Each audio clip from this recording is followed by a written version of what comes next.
Hello दोस्तों, आज जो चैप्टर हम स्टार्ट कर रहे हैं उसका नाम है why do we fall ill. इस लाइन का मतलब होता है हम बीमार क्यों पड़ते हैं। तो भाई, जैसा कि आप फोटो में देख रहे हैं, ये लड़का बीमार दिख रहा है। इस आदमी ने मास्क पहन रखा है और अब तो कोरोना फैल चुका है। तो ये सब क्या है और क्यों बीमारी फैल रही है, इस चैप्टर में हम इसी बारे में पढ़ेंगे। तो चैप्टर की स्टार्टिंग करते हुए सबसे पहला टॉपिक जो आ रहा है वो है हेल्थ। तो सबसे पहले हमें यही समझना पड़ेगा कि हेल्थ का मतलब क्या होता है।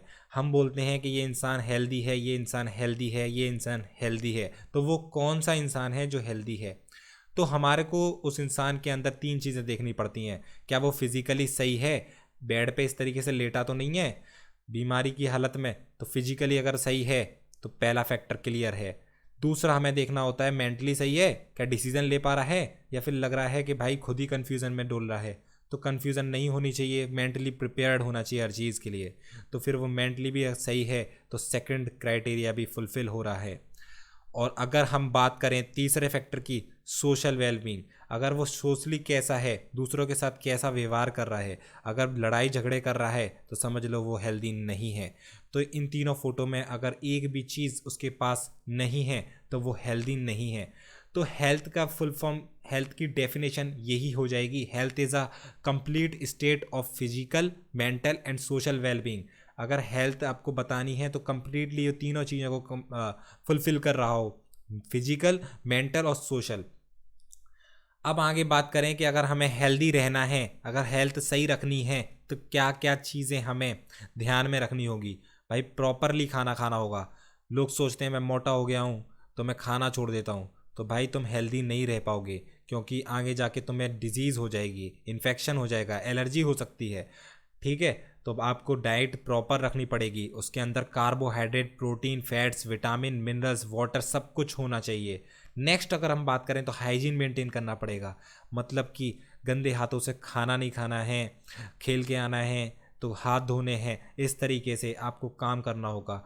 आप जिस जगह पे रहते हो उस जगह को साफ रखना होगा। एक्सरसाइज रेगुलरली करनी होगी, एक्सरसाइज नहीं करोगे तो फैट इंक्रीज होगा, हो सकता है आपके अंदर थायराइड की प्रॉब्लम हो जाए, डायबिटीज़ की भी प्रॉब्लम हो सकती है।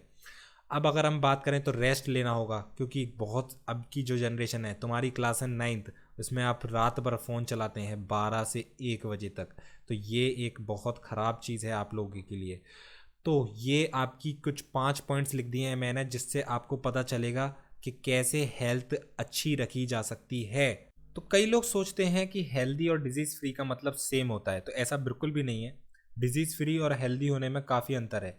जैसे कि ये इंसान आपको दिखाई दे रहा है, ये हेल्दी पर्सन है, लेकिन ये जो सफ़ेद शर्ट में आपको दिखाई दे रहा है ये हेल्दी नहीं है। हेल्दी क्यों नहीं है मैं आपको बताता हूँ। हेल्दी की 3 क्राइटेरिया मैंने बताए थे। पहला होता है फिजिकली फिट, तो फिजिकली फिट तो ये साफ दिख रहा है क्योंकि उसे मार रहा है सामने वाले को। दूसरा मैंने बताया था मेंटली प्रिपेयर्ड या फिर मेंटली वेलबींग होना चाहिए। तो ये मेंटली प्रिपेयर्ड है, मेंटली वेलबींग है, तभी तो ये इसको दाव पेच से मार रहा है। इसमें दिमाग ही नहीं होता तो इतना अच्छी तरीके से कैसे मार पाता। तीसरा मैंने सोशल वेलबींग बताया था, तो ये सोशली वेलबींग नहीं है, इस वजह से ये हेल्दी नहीं बोला जा सकता। लेकिन डिजीज़ फ्री है, इसे कोई बुखार नहीं आ रहा या फिर इसकी कोई तबीयत ख़राब नहीं है जिससे कि ऐसे कोल्ड हो रहा हो या फ्लू हो गया हो, कुछ भी नहीं है, ऐसे डिजीज़ फ्री नहीं है ये।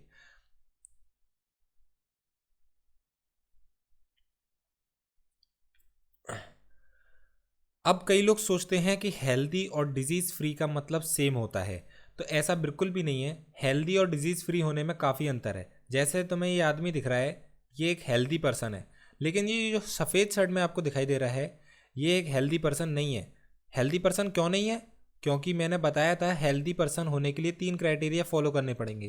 पहला, फिजिकली फिट होना चाहिए। तो भाई ये फिजिकली फिट है, ये बंदा बिल्कुल अच्छी तगड़ा खासा लग रहा है, तो ये तो आपका क्राइटेरिया फिक्स है। दूसरा मैंने बताया था मेंटल प्रॉब्लम नहीं होनी चाहिए, उसे मेंटली वेलबींग होना चाहिए, तो बिल्कुल सही है, ये दिमाग से बिल्कुल सही है, तभी तो दाव पेच खेल पा रहा है ये।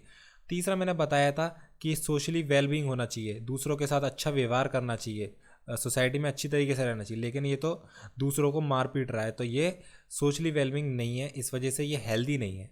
लेकिन डिजीज़ फ्री ये पूरी तरीके से है, क्योंकि ना इसे बुखार आ रहा है, ना कोई इसे सर्दी लगी है, ना कोई इसे फ्लू है, ना कोई ऑर्गन फेल है इसका। तो ये डिजीज़ फ्री तो है लेकिन हेल्दी नहीं है। तो मैंने बताया था हेल्दी के लिए तीनों क्राइटेरिया फॉलो होने चाहिए। लेकिन डिजीज़ फ्री के लिए कोई ऐसा डिस्कम्फर्ट नहीं होना चाहिए, ठीक है, या कोई रीअरेंजमेंट नहीं होना चाहिए, फंक्शनिंग में कोई प्रॉब्लम नहीं होनी चाहिए। तो फंक्शनिंग वगैरह में कोई प्रॉब्लम नहीं है, लेकिन ये हेल्दी नहीं है, डिजीज़ फ्री इंसान है। क्वेश्चन भी ऐसे ही आएंगे। अब सरल सरल से क्वेश्चन आते हैं कि 2 कंडीशन बताइए जिससे गुड हेल्थ हो जाए आपकी। मैंने बता रखे हैं 5 कंडीशन, 2 कंडीशन बताइए जिससे कि आप डिजीज़ फ्री रहें। तो मैंने आपको वो 5 बताइए, उन्हीं में से लिख दे रहा। अब अगर हम नेक्स्ट टॉपिक की बात करें तो हमारे पास आता है सिम्टम्स। ये सिम्टम्स शब्द का मतलब क्या होता है मैं बताता हूँ। अगर आप इस तरीके की चीज़ें फील करते हैं, जैसे कि गर्म टेम्परेचर हो गया आपका, मतलब आपको बुखार आ रहा है इस तरीके का, खांसी हो रही है, गले में खराश है, नोज़ कंजस्शन हो रहा है आपको, या फिर हेडेक हो रहा है, या और भी इस तरीके की कई प्रॉब्लम हो रही हैं, तो इनको सिम्टम्स बोलते हैं, ठीक है। कोई भी फिजिकल और मेंटल प्रॉब्लम जो पर्सन एक्सपीरियंस करता है, इंडिविजुअल एक्सपीरियंस करता है, कोई भी अंदर आपको प्रॉब्लम हो रही है ना इस तरीके की, तो ये सिम्टम्स हैं। किस चीज़ के सिम्टम्स हैं? किसी बीमारी के सिम्टम्स हैं। अब साइंस क्या होता है? अब आप क्या हो गया, आपको सिम्टम्स हो गए, तो आप क्या करोगे? डॉक्टर के पास जाओगे कि भाई मुझे तो बुखार आ रहा है, मुझे खांसी हो रही है, मुझे कुछ भी अच्छा नहीं लग रहा है, या भूख नहीं लग रही है, या कुछ भी ऐसी 100 प्रॉब्लम अगर आपको होती हैं तो आप डॉक्टर के पास जाते हैं। फिर डॉक्टर आपका चेकअप करता है, वो आपकी प्रॉब्लम आपको बताता है। वो साइंस होते हैं। वो क्या होते हैं? साइंस होते हैं। मैं एक एग्जांपल के तौर पे समझाता हूँ। आप डॉक्टर के पास गए और आपने बोला कि मुझे चेस्ट पेन हो रहा है। मुझे क्या हो रहा है? चेस्ट पेन हो रहा है। तो डॉक्टर ने बोला ठीक है तो दिखाओ। तो डॉक्टर ने चेक किया चेक किया चेक किया, तो उसने बताया अरे भाई तुम्हें तो हार्ट प्रॉब्लम है।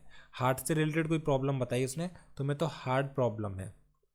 तो यहाँ पे आप जो देख रहे हैं चेस्ट पेन, चेस्ट पेन क्या है? सिम्टम।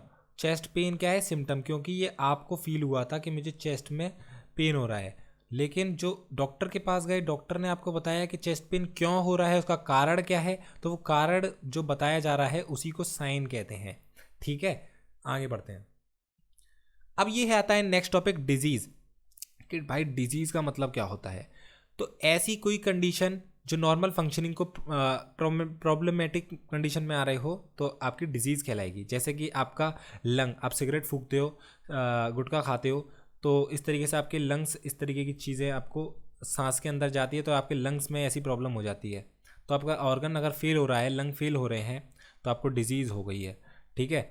और अगर आपकी किडनी में प्रॉब्लम दिखाई दे रही है, किडनी के अंदर प्रॉब्लम है, यूरिन फिल्टर होने में प्रॉब्लम आ रही है, तो समझ लो कि आपको डिजीज़ हो गई है। तो सिंपल है, आपकी नॉर्मल फंक्शनिंग में अगर प्रॉब्लम आ रही है किसी भी तरीके की, तो any condition which interferes with the normal functioning of the body is called disease. अब हम देखते हैं टाइप्स ऑफ डिजीज के बारे में कि आखिरकार डिजीज कितने प्रकार की होती हैं। तो 2 तरीके की डिजीज होती हैं, एक एक्यूट डिजीज और एक होती है क्रोनिक डिजीज। सबसे पहले देखते हैं एक्यूट डिजीज क्या होती है। ऐसी डिजीजेज, ऐसी बीमारियां जो सिर्फ कुछ ही समय के लिए आपके शरीर के अंदर रहें, थोड़े ही समय के लिए आपके शरीर के अंदर रहें। जैसे आपको बुखार आता है, आपको कफ हो जाता है, आपको कोल्ड हो जाता है, आपको हेडेक होने लगता है, तो ये कुछ ऐसी चीज़ें हैं जो कुछ ही देर के लिए आपके शरीर के अंदर रहती हैं और बाद में ख़त्म हो जाती हैं। तो acute disease are those which last for a very short time. और ये ऐसा नहीं है कि डिजीज़ बहुत आसानी से चले जाती हैं तो बहुत ही मज़ेदार डिजीज़ होंगी, बिल्कुल भी नहीं। ये फैटल डिजीज़ भी हो सकती हैं, घातक भी हो सकती हैं आपके लिए। ठीक है, ऐसा कुछ नहीं है कि आसानी से चली जाती हैं तो घातक भी साबित हो सकती हैं कभी कभार। अब हम बात करते हैं क्रोनिक डिजीज़ की। क्रोनिक डिजीज़ उल्टा होता है एक्यूट का, कि ये बहुत टाइम तक आपके शरीर में रहती हैं, बहुत लंबे समय तक आपके शरीर में रहती हैं। जैसे डायबिटीज़, ये तो कभी सही नहीं होती, मरने के बाद ही सही होती है भाई। और अस्थमा, ये ऐसी बीमारी हैं जो बहुत लंबे लंबे समय तक चलती हैं, बहुत टाइम लगता है इनको सही होने में। ठीक है, क्रोनिक डिजीज़। अब हमने डिजीज़ का क्लासिफिकेशन दूसरे तरीके से भी किया हुआ है, स्प्रेडिंग नेचर पे भी किया हुआ है हमने। कैसे? इन्फेक्शियस डिजीज़ और आपका दूसरा non infectious disease. Infectious disease मतलब कम्युनिकेबल डिजीज़, जो कम्युनिकेशन से फैलती है। Communicable communicable disease, communicable disease, communicable disease. ठीक है, तो ऐसी डिजीजेस जो आपकी कम्युनिकेशन से फैलती है। ठीक है, तो यहाँ पे दिख रहा है कि ये लड़का, एक लड़का है, 2 लड़के हैं, ये दोनों दोस्त हैं। वो नाक साफ कर रहा है, वो हाथ में ला रहा है, तो इससे क्या होगा? इसको भी बीमारी हो जाएगी। तो ये कम्युनिकेशन से फैल रही है। ठीक है, तो यहाँ पे कम्युनिकेशन से फैलने वाले डिजीज़ को कहते हैं इन्फेक्शियस डिजीज़ या कम्युनिकेबल डिजीज़। और ये होता क्यों है? क्योंकि इसके अंदर की जो बैक्टीरिया कीटाणु वगैरह है वो इसके नोज़ के थ्रू या आँख के थ्रू या मुंह के थ्रू अंदर जाएंगे, या हैंड ये अपना हाथ टच करेगा अपने चेहरे से तो जाएंगे। तो ये पैथोजेंस मतलब कीटाणु वगैरह वो इसके शरीर में जाएंगे तो सीधी सी बात है वो इन्फेक्शन फैलाएंगे। समझ में आता है? अब देखो, नॉन इन्फेक्शियस डिजीज़ वो होती हैं जो छूने से या फिर पास रहने से नहीं फैलती।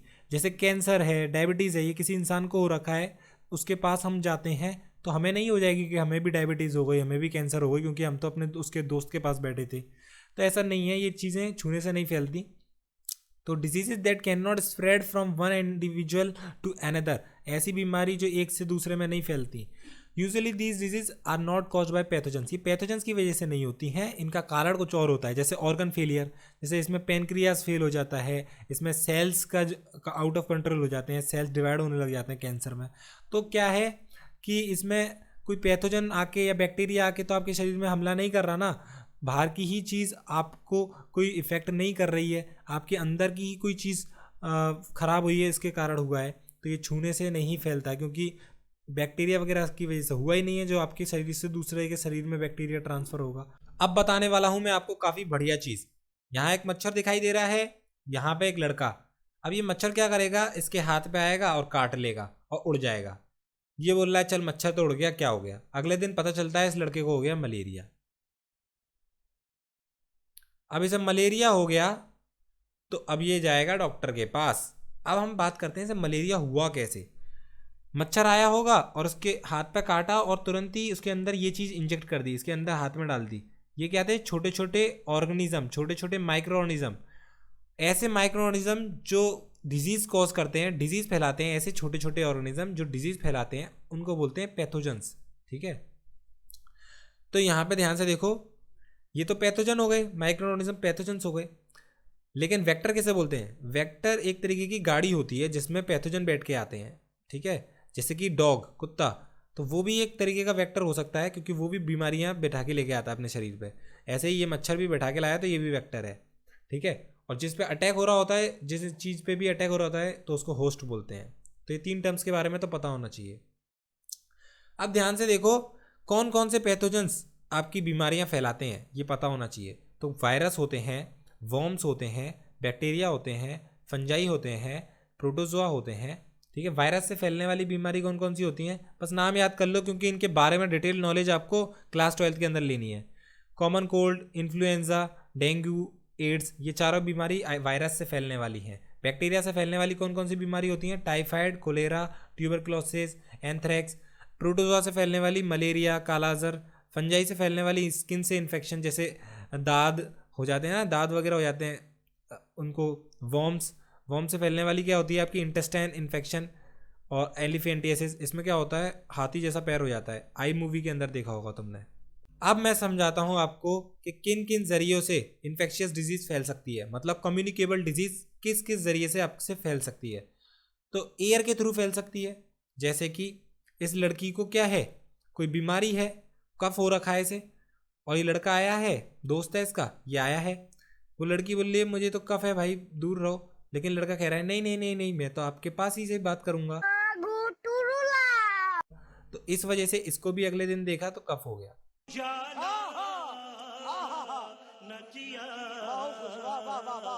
तो यही मैं आपको बताना चाह रहा हूं कि एयर के थ्रू क्या होता है, ड्रॉपलेट्स वगैरह जो होते हैं वो उड़ के एक पर्सन से दूसरे पर्सन तक आ जाते हैं। तो इससे कॉमन कोल्ड फैल सकता है, निमोनिया, ट्यूबरक्लोसिस, ऐसी बीमारी फैल सकती है। दूसरा तरीका है पानी के थ्रू भी फैल सकता है। कैसे पानी की तरफ फैल सकता है? हो सकता है किसी ने एक कोने पे रिवर के अंदर पॉटी कर दी हो, जैसे इसने पॉटी कर दी, अब ये पानी से बहते बहते बहते बहते बहते बहते इधर आ गई, और यहाँ पे एक लड़का बच्चा बैठा है और इसने पानी पी लिया इस रिवर से, क्या ये तो बहुत साफ पानी है। तो इस तरीके से भी हो सकता है पॉटी के अंदर क्या होंगे, पैथोजेंस होंगे जो पानी में मिक्स हो गए। तो कोलेरा, टाइफाइड, हेपेटाइटिस, इस तरीके की बीमारी पानी से फैल सकती है। डायरेक्ट और इनडायरेक्ट कॉन्टैक्ट से भी आपका क्या हो सकता है, फैल सकते हैं, जैसे टच करने से, किस करने से, हैंडशेक करने से। ठीक है, तो ringworm, conjunctivitis, head lice, मतलब जो लीक वगैरह कहते हैं, और आपका स्किन इन्फेक्शन, ये सब तरीके की बीमारी हो सकती है, डायरेक्ट इनडायरेक्ट तरीके से भी, सेक्सुअल कांटेक्ट से भी हो सकती हैं, जैसे कि एड्स, सिफिलिस। ये तो बहुत ज़्यादा खतरनाक बीमारी हैं जिनका कोई तोड़ नहीं है। वेक्टर्स की बात करते हैं। अभी अभी मैंने समझाया आपको वेक्टर, ये जैसे मच्छर है, कुत्ता है, और भी बहुत सारी चीज़ें हो सकती हैं जो क्या बैठा लें, पैथोजेंस को अपने अंदर बैठाएं और दूसरे के शरीर में छोड़ दें, होस्ट के शरीर में जाके छोड़ दें। तो इंसेक्ट, एनिमल, ये क्या कर सकते हैं, इन्फेक्शन कॉजिंग ऑर्गेनिज्म को अपने ऊपर बैठा के ले आ सकते हैं। तो मॉस्किटो डॉग ये वेक्टर की तरह एक्ट कर सकते हैं। तो ये 5 तरीके मैंने आपको बता दिए जिससे इन्फेक्शन फैलता है। अब हम बात करते हैं कि प्रिवेंशन क्या है, बचा कैसे जाए भाई, इससे बचा कैसे जाए, कोई बचाव का तोड़ वगैरह है कि नहीं। तो मैं आपको इसका तोड़ बताता हूँ कि बचने का तरीका क्या है। सबसे पहले तो भाई क्राउडेड एरिया से बाहर निकलिए, क्राउडेड एरिया से बिल्कुल बाहर निकल जाइए, जहाँ भी भीड़ है उधर से दूर रहिए। पानी पीने वाला साफ रखिए, ऐसा नहीं कि कहीं से भी नदी से पी रहे हैं, अभी अभी मैंने आपको बताया था कि कोई पॉटी भी करके जा सकता है उस नदी में। Public as well as individual hygiene, आपको दूसरों का और खुद का हाइजीन मेंटेन रखना पड़ेगा, ठीक है। तो हाइजीन बहुत ज़रूरी चीज़ हो गई।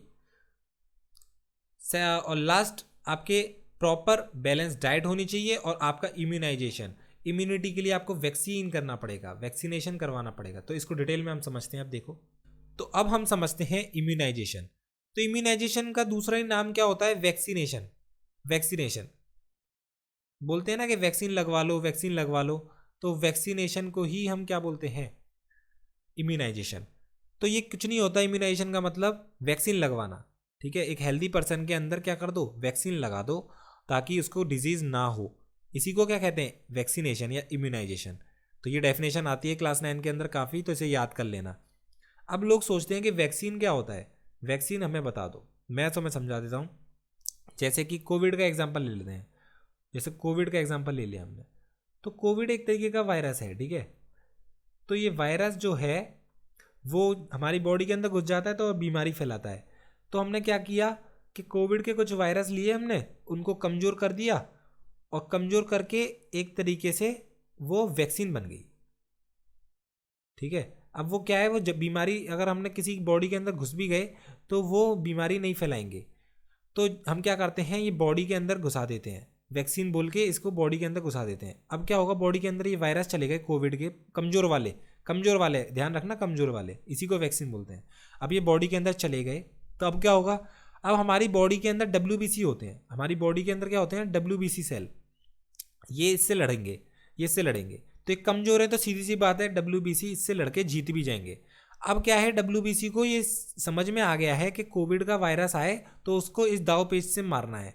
तो अगर असली वायरस भी घुस जाएगा तो अब WBC लड़ना सीख गया है, तो अब वो आराम से उसको हरा सकता है कोविड के वायरस को। इसीलिए फिर दोबारा से कोरोना वायरस या फिर कोरोना जैसी प्रॉब्लम नहीं होती। तो क्लियर है, वैक्सीनेशन इस तरीके से काम करता है। तो चिकन पॉक्स वगैरह वगैरह ऐसी जो बीमारी होती हैं, इन सब के वैक्सीन लगवा लो, ताकि आगे अगर वायरस घूम भी रहा होगा आसपास तो वो हमें असर नहीं कर सकता, घुस भी गया तो बॉडी तो लड़ना जानती है। तो इसी के साथ चैप्टर ख़त्म होता है। चैप्टर बहुत ही छोटा है और बहुत ही आसान है, तो ये कंप्लीट होता है। तो thank you for watching, thank you for watching this video, thank you for watching this video. अगर आपको ये वीडियो पसंद आया हो तो चैनल सब्सक्राइब कर लो, सब्सक्राइब कर लो, और अपने दोस्तों में भी इसको शेयर कर दो।